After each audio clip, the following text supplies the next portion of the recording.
Hello guys, आज मैं आपको 5 मॉरल हिंदी स्टोरी सुनाऊंगा, जिसमें नंबर 1 मुर्गे की अकल टकाने, दूसरी शेर का आसन, तीसरी रेलगाड़ी, चौथी शरारती चूहा, पांचवी बिल्ली बच गई। अब मैं आपको एक एक करके सभी सुनाऊंगा। मुर्गे की अकल टकाने। एक समय की बात है, एक गांव में ढेर सारे मुर्गे रहते थे। गांव के बच्चे ने किसी एक मुर्गे को तंग कर दिया था। मुर्गा परेशान हो गया। उसने सोचा, अगले दिन सुबह मैं आवाज़ नहीं करूँगा, सब सोते रहेंगे, तब मेरी अहमियत सबको समझ में आएगी और मुझे तंग नहीं करेंगे। मुर्गा अगली सुबह कुछ नहीं बोला। सभी लोग समय पर उठकर अपने अपने काम में लग गए।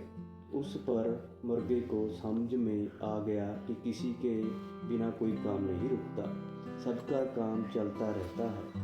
नैतिक शिक्षा। घमंड नहीं करना चाहिए। आपकी अहमियत लोगों को बिना बताए पता चलता है। शेर का आसन। शेर जंगल का राजा होता है। वे अपने जंगल में सबको डरा कर रहता है। शेर भयंकर और बलशाली होता है। एक दिन शहर का राजा जंगल में घूमने गया। शेर ने देखा, राजा हाथी पर आसन लगाकर बैठा है। शेर के मन में भी हाथी पर आसन लगाकर बैठने का उपाय सूझा। शेर ने जंगल के सभी जानवरों को बताया और आदेश दिया कि हाथी पर एक आसन लगाया जाए। बस क्या था, झट से आसन लग गया। शेर उछलकर हाथी पर लगे आसन में जा बैठा।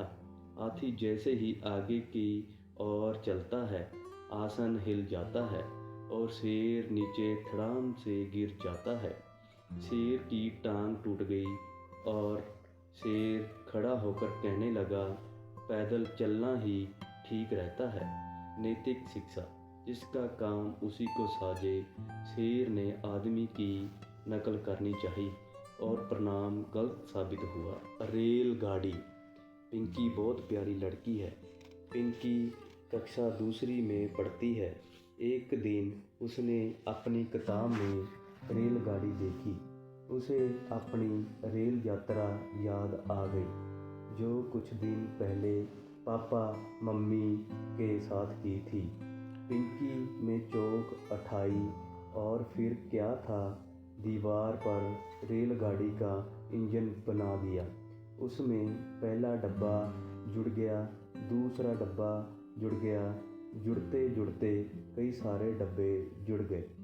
जब चौक खत्म हो गया, पिंकी उठी। उसने देखा कक्षा के आधी दीवार पर रेलगाड़ी बन चुकी थी। फिर क्या हुआ, रेलगाड़ी दिल्ली गई, बम्बई गई, अमेरिका गई, नानी के घर गई और दादाजी के घर भी गई। नैतिक शिक्षा। बच्चों के मनोबल को बढ़ाएं, कल के भविष्य का निर्माण आज से होने दें। शरारती चूहा। गोलू के घर में एक शरारती चूहा आ गया। वे बहुत छोटा सा था, मगर सारे घर में भागा चलता था। उसने गोलू की किताब भी कुतर डाली थी, कुछ कपड़े भी कुतर दिए थे। गोलू की मम्मी जो खाना बनाती और बिना ढके रख देती, वे चूहा उसे भी चट कर जाता था। चूहा खा पीकर बड़ा हो गया था। एक दिन गोलू की मम्मी ने एक बोतल में शरबत बनाकर रखा। शरारती चूहे की नज़र बोतल पर पड़ गई। चूहा कई तरकीब लगाकर थक गया था, उसने शरबत पीना था। चूहा बोतल पर चढ़ा, किसी तरह से ढक्कन को खोलने में सफल हो जाता है। अब उसमें चूहा मुंह घुसाने की कोशिश करता है। बोतल का मुंह छोटा था, मुंह नहीं घुसता। फिर चूहे को आइडिया आया। उसने अपनी पूंछ बोतल में डाली। पूंछ शरबत से गीली हो जाती है। उसे चाट चाट कर चूहे का पेट भर गया।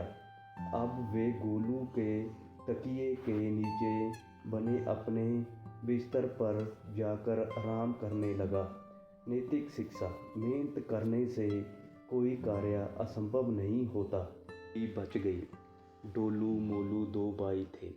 दोनों खूब खेलते, पढ़ाई करते और कभी कभी खूब लड़ाई भी करते थे।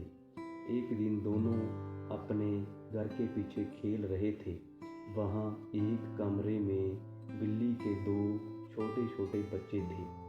बिल्ली की माँ कहीं गई हुई थी। दोनों बच्चे अकेले थे। उन्हें भूख लगी हुई थी, इसलिए खूब रो रहे थे।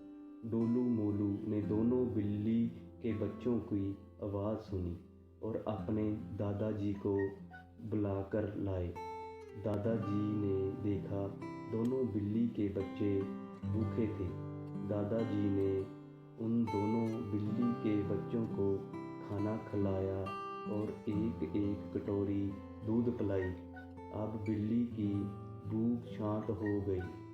वे दोनों आपस में खेलने लगे। उसे देखकर डोलू मोलू बोले, बिल्ली बच गई। दादाजी ने डोलू मोलू को शाबाशी दी। नैतिक शिक्षा। दूसरों की भलाई करने से खुशी मिलती है।